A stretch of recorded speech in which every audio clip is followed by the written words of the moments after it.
नमस्कार दोस्तों, OCN network में आपका स्वागत है। मैं हूं ओमकार चौधरी। साजिश तो बहुत बड़ी थी साहब ये।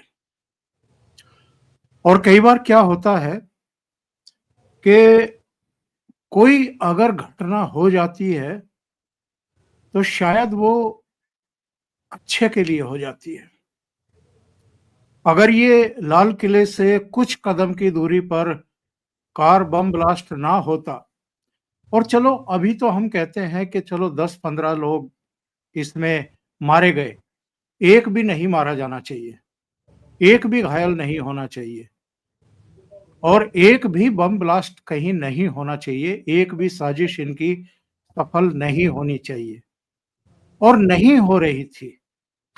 2014 के बाद से आप भी जानते हैं, हम भी जानते हैं कि पठानकोट से आगे ये लोग बढ़ नहीं पाए कभी। पूरे हिंदुस्तान में कहीं कोई बड़ी घटना हुई नहीं। लेकिन ये अगर एक हो भी गई है, तो अब जरा देखिए कि जांच एजेंसियां कितने बड़े नेटवर्क तक पहुंचने में कामयाब हो रही हैं।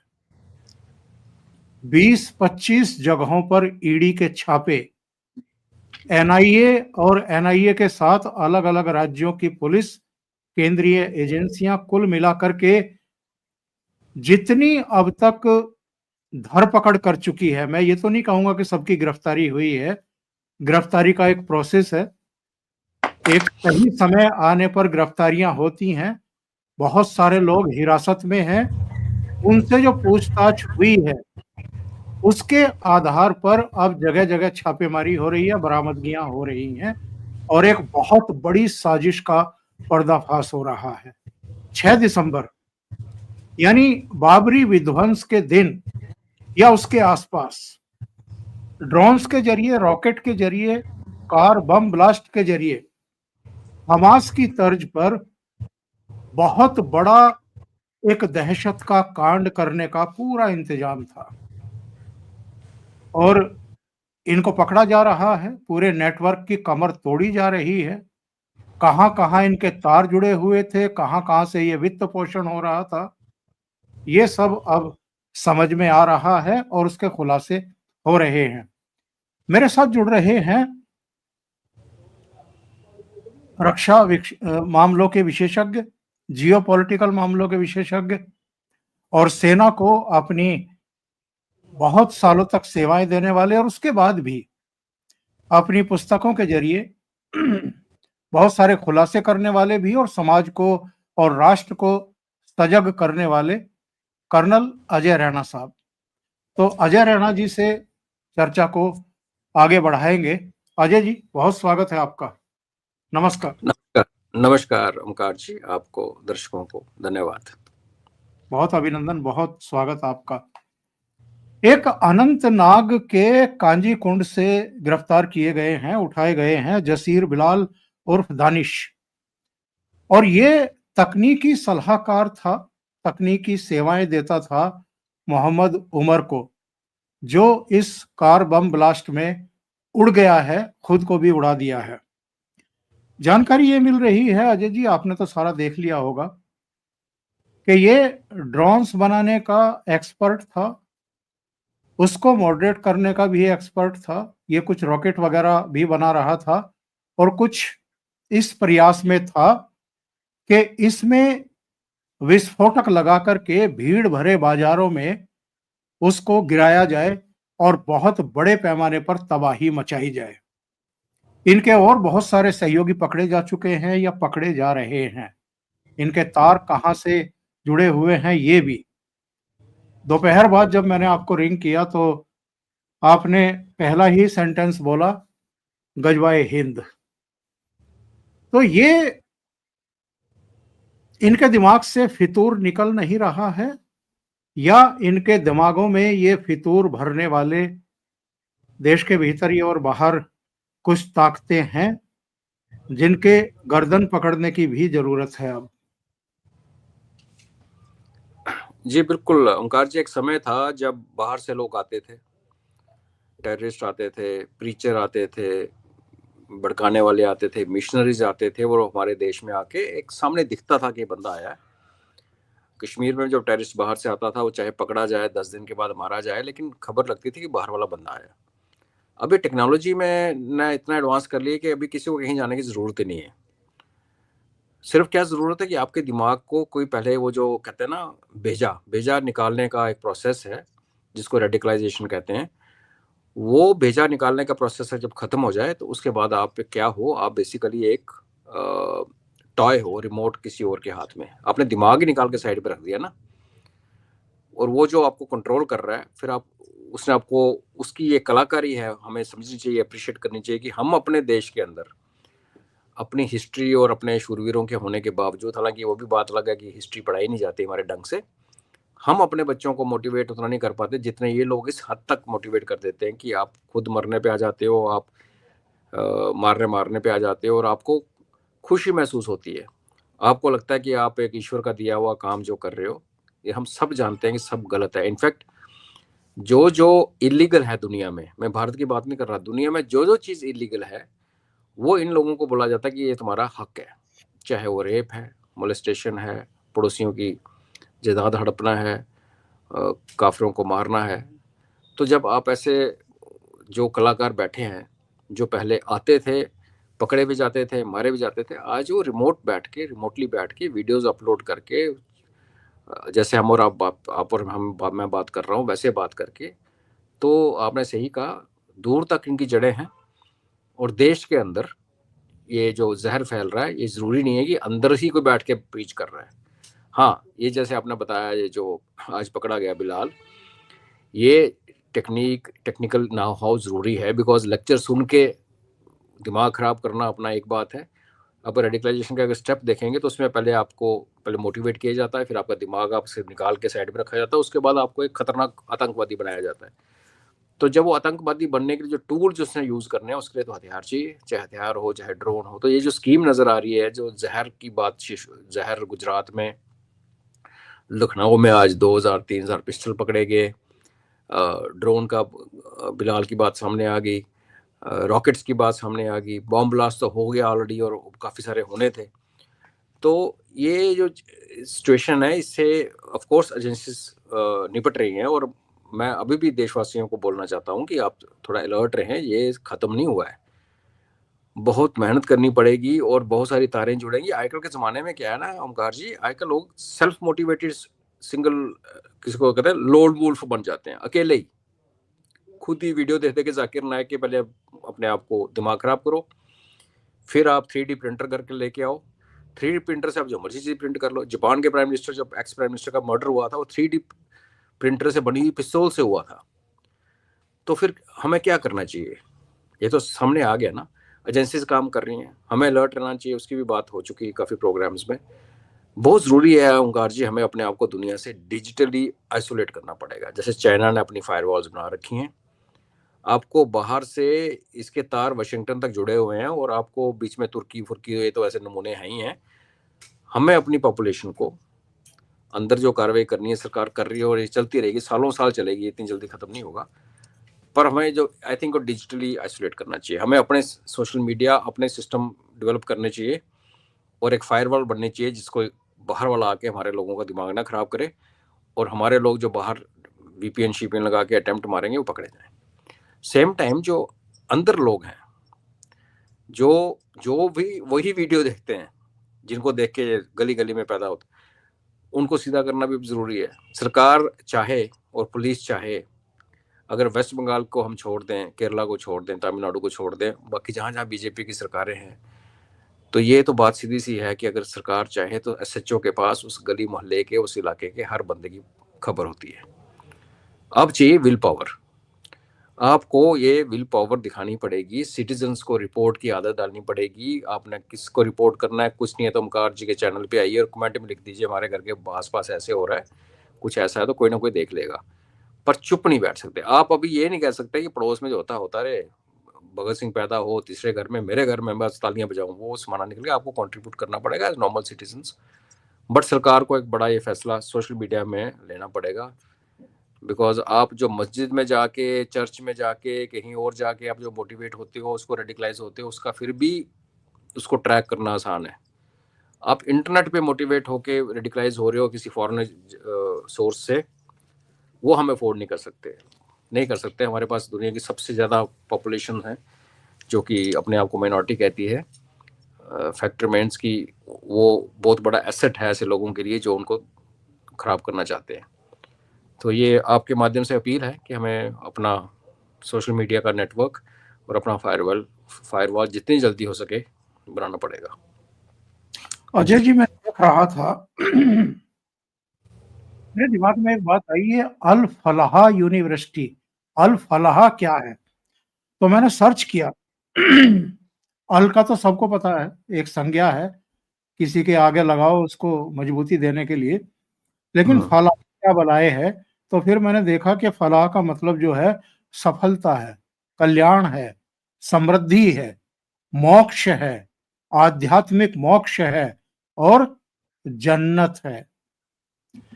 जब ये जन्नत की बात की जा रही थी, यूनिवर्सिटी का नाम जब जन्नत रखा जा रहा था, तब घंटियां क्यों नहीं बजती हैं हमारे प्रशासन में, शासन में बैठे हुए लोगों के दिमाग में? और ये मैं देख रहा था कि इस यूनिवर्सिटी को जो जमीन दी गई है, ये कांग्रेस सरकार के शासन काल में दी गई है। कहाँ दी गई है? दिल्ली से मात्र 35-40 किलोमीटर दूर फरीदाबाद जिले में दी गई है। इसके बाद यहाँ कश्मीर से बहुत सारे डॉक्टर नियुक्त किए गए हैं, उनको दाखिला मिला है यहाँ पढ़ाई करने का। बहुत सारे स्टूडेंट भी यहाँ कश्मीर से आकर के पढ़ाई लिखाई कर रहे हैं। बिल्कुल दिल्ली के बिल्कुल आगोश में, बिल्कुल दिल्ली के करीब आकर के ये सब हो रहा है। और दिल्ली के करीब आप एक ऐसी यूनिवर्सिटी की स्थापना के लिए इतनी जमीन दे रहे हैं, कौड़ियों के भाव, ना के बराबर मुफ्त में दे रहे हैं एक तरीके से।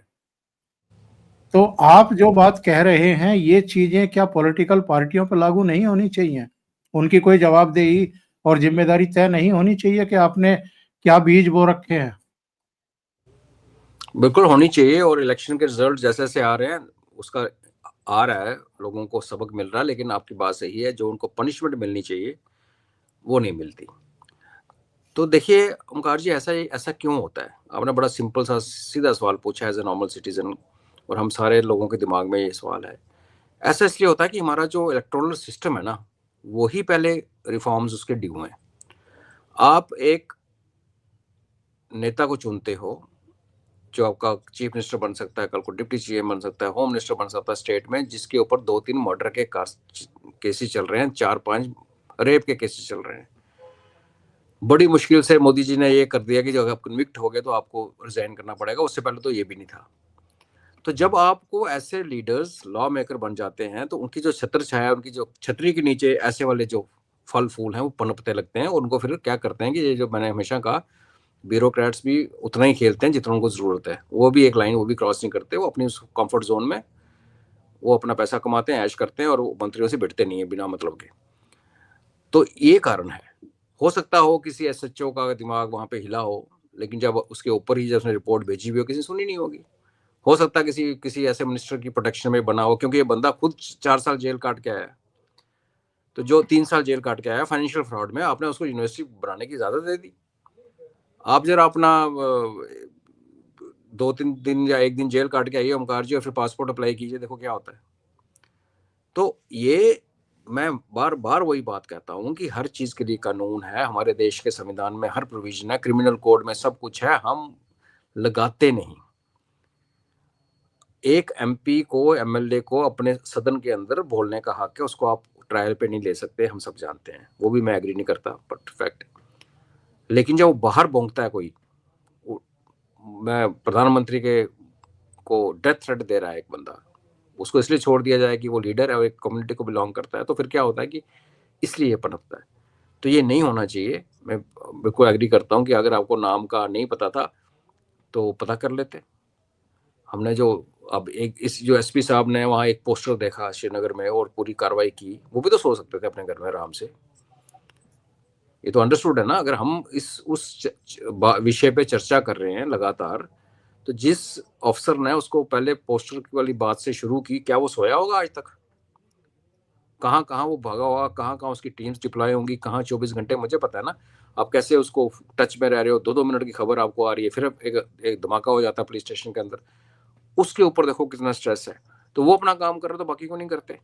इसलिए नहीं करते कि हमारे देश में कोई अगर डीसी के डिस्ट्रिक्ट में कहीं बहुत बड़ा दंगा हो जाता तो सबसे बड़ी पनिशमेंट डीसी की है कि उसको वहां से हटा के दूसरे डिस्ट्रिक्ट का डीसी बना देते हैं, या कुछ दिन सेक्रेटरी में जीएडी में अटैच करेंगे, उसके बाद उसको कमिश्नर बना देंगे। अकाउंटेबिलिटी नहीं है, देश चलाता है ब्यूरोक्रेट। ये जो आपने सवाल पूछा, उस फाइल के ऊपर सिग्नेचर भी ब्यूरोक्रेट के हुए होंगे, जहाँ के बाद मंत्री जी ने ओके कर दिया होगा, उसके नीचे पूरी कहानी ये बताते हुए कि बड़ा अच्छी यूनिवर्सिटी बन रही है, जिस इलाके का पूरा भला करेगी, इसमें काफ़ी सारे स्टूडेंट आएंगे। ये सारी कहानी एक ब्यूरोक्रेट ने ही लिखी होगी, जिसके ऊपर लाल पेन से मंत्री जी ने ओके लिखा होगा। तो जब आप ब्यूरोक्रेसी का हम अकाउंटेबिलिटी देखो, हम जजेस को कहते हैं जजेस को हम नहीं काबू कर सकते, ये हुआ, लेकिन ये ब्यूरोक्रेट्स को पूछता है। वो इसलिए नहीं पूछते कि सरकारें आती हैं सरकारें जाती हैं। ये तो पहली बार ऐसा हुआ कि मोदी सरकार 15 साल हो रही है, अदरवाइज हमारे याद में अगर देखें आप, नेहरू का टाइम तो हमने देखा नहीं, इंदिरा जी भी आई, जेल भी गई, वो सब चलता रहा जब हम बिल्कुल छोटे थे।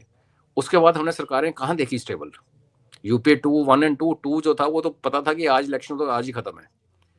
तो ये एक सिलसिला बना कि सरकार लगातार चल रही है अभी। अदरवाइज जो 5 साल के लिए आते थे इलेक्ट होके, उनको अपने जो इलेक्शन पे खर्चे हो रखे हैं, वो भी एक और बड़ी त्रुटि हमारे सिस्टम में है कि आप 10-15 करोड़ पर लगा के इलेक्शन जीतते हो, अपना पैसा लगाते हो, पार्टी को ही देती है, बाकी अपना। तो आप बताइए कि जो बंदा 15 करोड़ लगाएगा तो क्या 15 करोड़ कमाएगा? नहीं, वो 15 की जगह 30 करोड़ कमाएगा। पहले 15 रिकवर करेगा और 15 अगले इलेक्शन के लिए तैयार करेगा। तो ऊपर से प्रॉब्लम स्टार्ट होती है।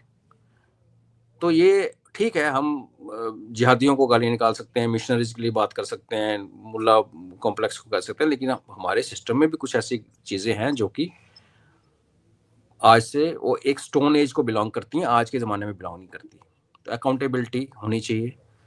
हमें अपना इलेक्टोरल सिस्टम, अभी अगर आपके पास सोशल मीडिया आ गया तो आपको क्या ज़रूरत है एक मैदान में खड़े होकर 10,000 लोग इकट्ठे करके पहले बसों में डाल के उनको लेके आओ, फिर उनको खाना खिलाओ, फिर छोड़ के जाओ। यही खर्चे होते हैं ना, क्या ज़रूरत है पोस्टर लगाने की? तो किसी को इसके बारे में सोचना है। मैं तो कहता हूँ क्या जरूरत है आपको ईवीएम, रोज ईवीएम बदनाम करते हो, आपके पास एटीएम का जाल बिछा पड़ा है दुनिया में, इंडिया में।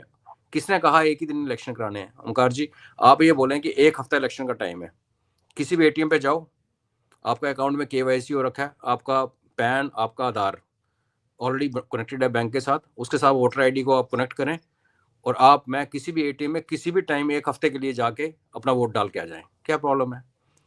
प्रॉब्लम ये है कि जब आप ऐसे वाले रिफॉर्म के बारे में सोचते हो तो लोगों को अपने हाथ से पावर निकलते हुए नजर आती है। तो वो जो जब मोदी जी ने कहा था कि लेटरल इंडक्शन हो, तो वो हमारे पासवान जी ने रोक दी थी उसके बाद। तो वो यही इरादा था कि आईएएस के अंदर जो एक मस्ती का आलम है ना कि हम देश को चलाते हैं, हम देश को रूल करते हैं, उसको तोड़ने के लिए था। तो बड़े लेवल पे आई थिंक ये, मैं इसलिए इस टॉपिक पे बात कर रहा हूँ ओमकार जी, कि हम काफी लोग बात कर चुके हैं, ब्लास्ट कैसे हुआ, ये कैसे हुआ, सही है, को पता। सही है। आई थिंक हमें थोड़ा बड़े इशू पे जाके देखना पड़ेगा कि गलती हो कहाँ रही है, कहाँ से स्टार्ट करें और कहाँ फिर हम नीचे आते आते अपने आप ठीक हो जाएगा। जी, मैंने इसीलिए आज इस टॉपिक को लिया है कि हम भी गंभीरता से क्यों ना चर्चा करें। बाकी सब चीजें ठीक है कि भाई रॉकेट और ये ड्रोन्स और ये सारी चीजें, वो सब चीजें अब आ गई हैं पब्लिक डोमेन में। लेकिन बात यह है कि अभी अभी खबर आ रही है यूनिवर्सिटी के संस्थापक को गिरफ्तार कर लिया गया है। ये पीएमएलए एक्ट के तहत ईडी ने इसकी गिरफ्तारी की है और इसका नाम जवाद सिद्दीकी है। मैं तो कहता हूं कि केवल संस्थापक को क्यों, इस यूनिवर्सिटी को जमीन देने वाले जो सरकार के अंग थे, या जो वहां पर अनियमितताएं चल रही थी, जिस तरह की नियुक्तियां हो रही थी, जिस तरह के लोगों को भर्ती किया जा रहा था, उन सब की भी बहुत डीपली आज वहां का प्रशासनिक भवन सील किया गया है। 4 बजे वहां से एक एक कर्मचारी, एक एक अधिकारी को तुरंत परिसर छोड़ने के आदेश दिए गए। और खबर यह है कि करीब 15-20 मिनट के भीतर, आधे घंटे के भीतर वहां से 60 से 70 गाड़ियां एकदम परिसर से बाहर भेजी गई हैं। इसका मतलब ये है कि ईडी ने और जो जांच एजेंसियां हैं, उन्होंने पूरे परिसर को घेर लिया है और उसकी पूरी तह तक जानकारियां ली जा रही हैं। आसपास में खंदावली गांव है, कई मस्जिदें हैं जहां पर ये गांव में ये घर किराए पर लिए गए थे, किसके जरिए लिए गए थे उनको पकड़ा जा रहा है। ये बहुत बड़े पैमाने पर इस समय कार्रवाइयां चल रही हैं, और केवल यहाँ नहीं चल रही है कि हरियाणा में या दिल्ली में या उत्तर प्रदेश में, ये जम्मू कश्मीर में भी चल रही हैं, बहुत बड़े पैमाने पर धरपकड़ चल रही है। मैं शुरू में इसलिए कह रहा था अजय जी कि एक घटना हो गई है, चलो उसमें 15 लोग मारे गए और कई घायल हो गए, लेकिन कई बार एक घटना जिसमें हमें नुकसान उठाना पड़ा, वो बहुत सारी चीजों की, बहुत सारी संभावनाओं के दरवाजे खोल देती है, और बहुत बड़े पैमाने पर जो नरसंहार होने वाला था उसको टाल देती है। जी बिल्कुल, मैं इसको आहुति कहता हूँ। पहलगाम में जब हुआ तो तब भी मैंने कहा था कि बुरा लग रहा है, 26 लोग चले गए, जाने चली गई। आप ये मान के चलिए उन्होंने अपने देश की आहुति दे दी, क्योंकि पहलगाम ना होता तो पाकिस्तान के मुंह पे थप्पड़ ना मारते जैसे मारा। और अभी जो कॉन्फिडेंस है आज की, जिस दिन मन करेंगे ठोक देंगे। और उससे पहले गलवान में आहुति चढ़ी तो एकदम से हमने पूरा अपना डिफेंस मोबिलाइजेशन, डिफेंस इक्विपमेंट का खरीदना सब शुरू कर दिया। सिंदूर के बाद जो हमने किया है वो अभी शायद लोगों को पता ही नहीं है। तो इसलिए जो देखने में शायद मिलेगा, मुझे लगता है कि काइनेटिक फेज भी आएगी। बट हालांकि मेरा अपना मानना है कि इस टाइम की लड़ाई बड़ी डिफरेंट लड़ी जाएगी। आप सेम लड़ाई बार बार नहीं लड़ सकते। तो ये उन उन उन 26 लोगों की आहुति चढ़ी कि ये स्टेज आई। अब आपने सही कहा कि ये जो अभी आहुति, वो परिवार उजड़ जाते हैं, बर्बाद हो जाते हैं, वो जख्म को भी भरते नहीं है। लेकिन फिर वही है कि जब सभ्यता और सिविलाइजेशन और भारत और देश की बात आती है तो ये आहुतियाँ चढ़ती हैं। मेरा सिर्फ ये कंसर्न है कि ये लोगों की जान चली गई, उन्होंने अपनी आहुति दे दी जाने अनजाने में। अभी उसको हमने वेस्ट नहीं करना है। जैसे हमने गलवान वाले को एक बिल्कुल अंजाम तक लेके गए, हम सिंदूर वाले को लेके गए। तो इसमें जो, जैसे आप कह रहे हैं कि पूरे देश में छापामारी चल रही है, गुजरात में रिकवरीज हुई हैं, यहाँ पे क्या बताते हैं, लखनऊ में मस्जिद में बहुत सारा हथियार पकड़ा गया आज। और J&K ऑफ कोर्स यहाँ तो हो ही रहा है। तो बिल्कुल इसलिए मैं कहता हूँ एजेंसीज हजार चीजों पर नजर रखती हैं। हो सकता है हजारों में से एक छोटी सी चीज आंखों से निकल जाए, तो हमारा कर्तव्य बनता है। जैसे आज शाम को संजय जी के साथ शो था, तो एक बंदे ने 2-3 बार लिखा कि हम पठानकोट में और यहाँ काफी सारे नॉन लोकल्स मेरे को दिखते हैं। तो मैंने कहा आप बिल्कुल सही कह रहे हैं कि पठानकोट तो जम्मू एंड कश्मीर का नब्ज है, वहां से वो चौक पॉइंट है। आपको J&K एंटर करना तो आप कहाँ से आएंगे? आप पठानकोट से आएंगे। और ये आप देखिए हमारे हाईवेज के साथ साथ जो होटल्स बने, आप कह रहे थे ना कि ये यूनिवर्सिटी बनी तो उनको पता नहीं चला। हमारे हाईवेज के साथ साथ होटल्स हैं जिनके नाम से आपको पता नहीं चल सकता है ये इसका ओनर कौन है। रेलवे स्टेशन के साथ साथ झुग्गी बसें, आप दिल्ली कैंट में जब एंटर करते हैं आप तो जानते ही हैं। तो हम क्या कर रहे हैं? हम क्यों वॉल्केनो के ऊपर बैठे हैं? क्योंकि हमें ये पता है कि जब एक तरफ से शुरू होती है ना कार्रवाई, तो दूर वहां से कोसों मील दूर बैठा बंदा भी वहां से भागना शुरू कर देता है। अपने बांग्लादेशियों को भी देखा है ऐसा ये होते हुए। शुरू तो करें। तो उसके लिए क्या है, आपके पास मैन पावर पूरी नहीं है, क्योंकि आपने पुलिस रिफॉर्म किए नहीं। तो फिर बात आ गई काफी सारी चीजें हमें टॉप से करनी बाकी हैं। और ये जो हम पाकिस्तान को जब चाहें पीट लेंगे, बांग्लादेश को हम जिस दिन चाहेंगे थप्पड़ मार के समुद्र में गिराएंगे। हमें अंदर का जो सिचुएशन है इसमें आई थिंक टॉप लीडरशिप को बैठ के ये जो वाइटल पॉइंट्स हैं, अगर मेरे दिमाग में 2 पॉइंट्स हैं, आपके दिमाग में 2 पॉइंट, तो मेरे को पता है सरकार के अंदर 10-12 लोग उनको ऑलरेडी पता है, लेकिन काम नहीं हो पा रहा। ये जरूरी है, नहीं तो फिर ये सिचुएशन कभी भी हाथ से निकल सकती है। अभी जो हमें ये खुशी होना चाहिए कि ये फ्लॉप कर लिया हमने उनका प्लान। हमें ये भी नहीं पता कि और कितने प्लान थे, कितने मॉड्यूल हैं। गुजरात का बंदा अनकनेक्टेड हो, बांग्लादेशी डॉक्टर वहां जहर लेके बैठा हुआ था, किसको पता कि कोई और कहीं कर्नाटका में ना बैठा हो। तो खतरा टला नहीं है। हम अपना फर्ज निभाएं और सरकार से निवेदन करें कि प्लीज आप ऊपर से रिफॉर्म स्टार्ट करें, तो फिर जाके ढांचा शुरू होगा। नहीं तो आज एक पकड़ा गया, कल को हो सकता कि एक श्री साईं बाबा शिरडी के नाम पे एक यूनिवर्सिटी खुल जाए और वहां भी काम चलता हो। हमें नहीं पता। हमने देखा नहीं योगी जी ने जब कांवरिया यात्रा में जब नाम लिखने के लिए बोला था तो क्या क्या निकल के आया। तो ये पूरा क्लियर है और एजेंसीज का काम है सरकार को रिपोर्ट करना, वो रिपोर्ट करती हैं। लेकिन ब्यूरोक्रेसी के अंदर एक वीटो है, वो आपके इसी संप्रदाय विशेष के खिलाफ काम नहीं करने देते। उनके दिमाग में ये भर दिया जाता है कि इनको कुछ नहीं कहना है। तो वो उस वीटो को दूर करने का जो अथॉरिटी है वो सरकार के पास ही है। खास करके वो सरकार जो 15 साल अभी यहाँ बिता रही है, 11वें में चल रही है। नॉर्मल सरकारों में तो काबू नहीं आते ब्यूरोक्रेट्स। जी, अभी आप जो बात कह रहे थे ना कि ब्यूरोक्रेसी के भीतर भी कुछ ऐसे लोग बैठे हुए हैं मैं सिर्फ दर्शकों और आपसे एक खबर शेयर करता हूँ। ये आज ही खबर छप जा रही है, पोर्टल पर पड़ी हुई है। ये सुप्रीम कोर्ट के पूर्व जस्टिस लोकुर हैं। इन्होंने क्या कहा है, बस जरा इसको ध्यान से देखने की जरूरत है। इन्होंने कहा कि पहले जेल में डालें, फिर इन्वेस्टिगेशन हो, ये नहीं होना चाहिए। ये सुप्रीम कोर्ट के पूर्व जज हैं। ईडी, सीबीआई जैसी केंद्रीय एजेंसियों को सोच समझकर आराम से काम करना चाहिए। ये नहीं कि कुछ इंफॉर्मेशन मिल गई तो रेड करो, जेल में डालो। ये नहीं होना चाहिए कि पहले जेल में डालें और फिर इन्वेस्टिगेशन करें। ऐसा नहीं लगता कि ये लोग ऐसी जिम्मेदार कुर्सियों पर बैठे हुए हैं और इतनी गैर जिम्मेदार बात करते हैं? अगर किसी एजेंसी के पास कोई कॉन्क्रीट सूचना मिल गई है और उसको पकड़ना बहुत जरूरी है कि वो हाथों से ना निकल जाए या कोई और बड़ा कांड ना कर जाए, तो ये इनको क्या ऐतराज है, इनको क्या परेशानी है? इनके पास तो सूचना नहीं होती है। इनके पास तो सूचना तब पहुंचती है जब पूरा आरोप पत्र आईओ तैयार कर देता है और अदालत में पेश करता है। ओमकार जी, ये वो लोग हैं जो ये पूछ रहे हैं कि रात को 11 बजे नौगांव पुलिस स्टेशन में लोग क्या कर रहे थे। जो आप कह रहे हो उनको समझ नहीं आएगी कि अगर आपकी कहीं रिकवरी हुई है और एक बड़ा खतरनाक और अननोन एक्सप्लोजिव आया है, तो आप सुबह होने का वेट नहीं करते। आप उसी टाइम पहले चेक करते हो ये है क्या, कहाँ से आया, इसकी तारें कहाँ जुड़ी हैं और जो हालात चल रहे थे। और इसका कारण क्या है? ये जो मिलॉर्ड वाली जो कम्युनिटी है, इनको हमने सिर पे चढ़ा के रखा होता है। आप मोदी जी ने लाल बत्तियां पीली बत्तियां सब हटवा दी गाड़ियों से, ये आज भी एस्कॉर्ट लेके हुटर बजाते हुए जाते हैं। इनको रोकने वाला कोई नहीं। ठीक है, मान लिया, सिर पे चढ़ा लिया। फिर जब ये रिटायर होते हैं तो फिर किस बात की प्रोटेक्शन इनको दी जाती है? एक नॉर्म बना हुआ है, एक रिटायर्ड जज है सुप्रीम कोर्ट का, हाई कोर्ट का, उसके घर के बाहर पुलिस वाला खड़ा होगा। क्यों भाई? आप लोगों ने तो पूरी जिंदगी उनको उनके साथ कॉपरेट किया है, आप तो सेफेस्ट हो। तो जब आप एक सेफ्टी के बबल में रहते हो ना, तो आपको बाहर हर चीज ही धुंधली दिखती है कि यह बकवास है, मेरा बबल बड़ा साफ है।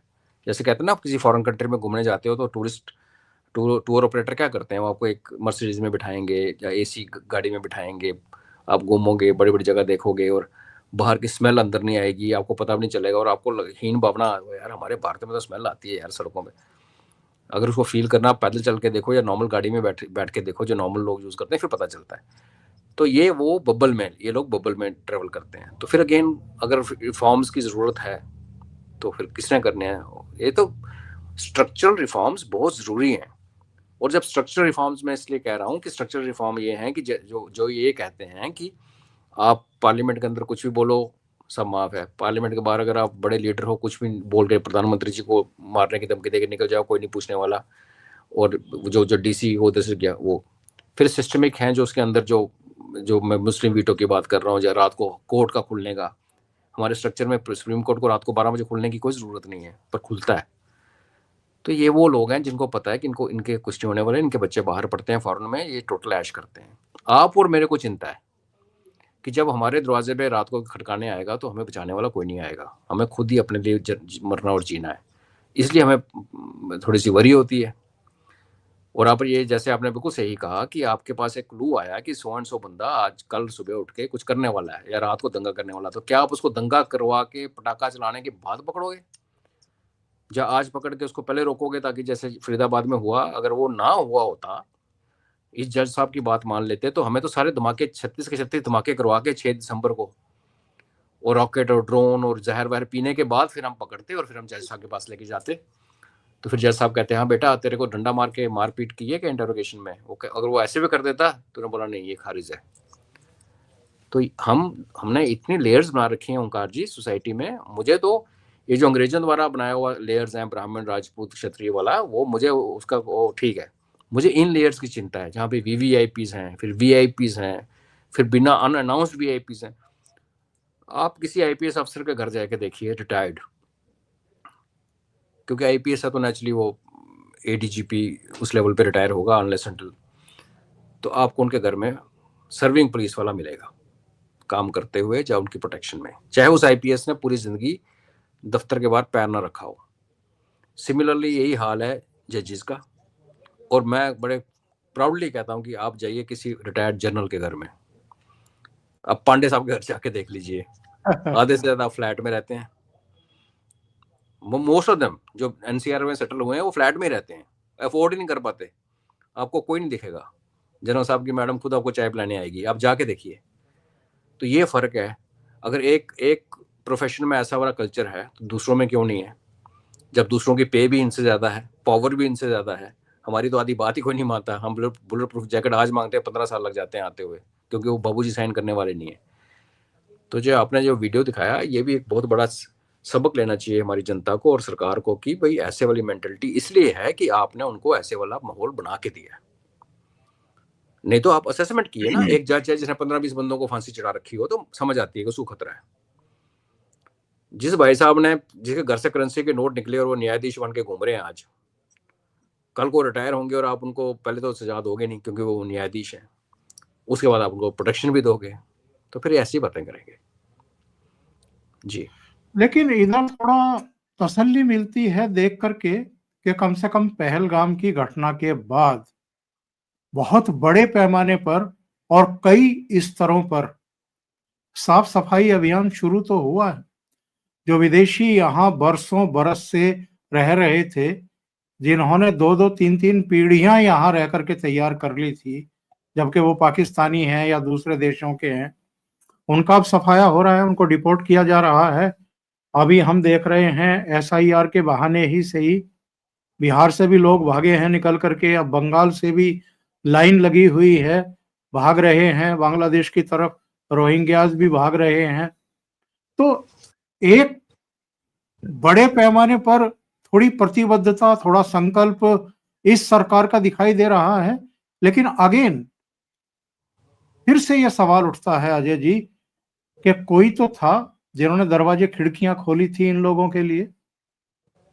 बिल्कुल ओमकार जी, सरकार की डेफिनेशन में हमें बड़ा क्लियर समझना चाहिए कि लॉ मेकर जो है, जिसको हम एमपी चुन के भेजते हैं, उसका जो लॉ की लैंग्वेज लिखने वाला है ना, जो नोटिंग लिखता है, वो ब्यूरोक्रेट होता है। तो मोदी जी साहब जैसा स्ट्रांग लीडर आया, गुजरात से इतने सालों का अनुभव लेके आया, तो वो उनको थोड़ा नकेल डालने में कामयाब हुए। हमारे देश में ऐसे ऐसे रक्षा मंत्री हुए हैं जिनको एक कर्नल और एक जनरल के रैंक में फर्क नहीं पता चलता था। उनका कसूर नहीं है, उन्होंने कभी फौज देखी नहीं, क्योंकि हमारे यहाँ किसी रिटायर्ड जनरल को तो डिफेंस मिनिस्टर बनाते ही नहीं। आपको जयशंकर साहब की परफॉर्मेंस बहुत अच्छी लगती है बिकॉज वो डिप्लोमेट रहे हैं। और सब, अगर आप ब्यूरोक्रेसी को ओवरऑल रिफॉर्म नहीं करना चाहते तो आपके पास एक तरीका ये है कि आप देखो, ईमानदार लोग तो इनमें है ना, ऐसा तो नहीं कि सारे चोर हैं। आपको ईमानदार ब्यूरोक्रेट्स को ही की तरफ ही जाना पड़ेगा अपने मिनिस्टर बनाने के लिए। अभी अश्विनी वैष्णव को मत बना देना, जिसको पता नहीं कि वो आरजू काजी के चैनल अभी भी चल रहे हैं। अदरवाइज ब्यूरोक्रेट को ब्यूरोक्रेट ही कंट्रोल कर सकता है।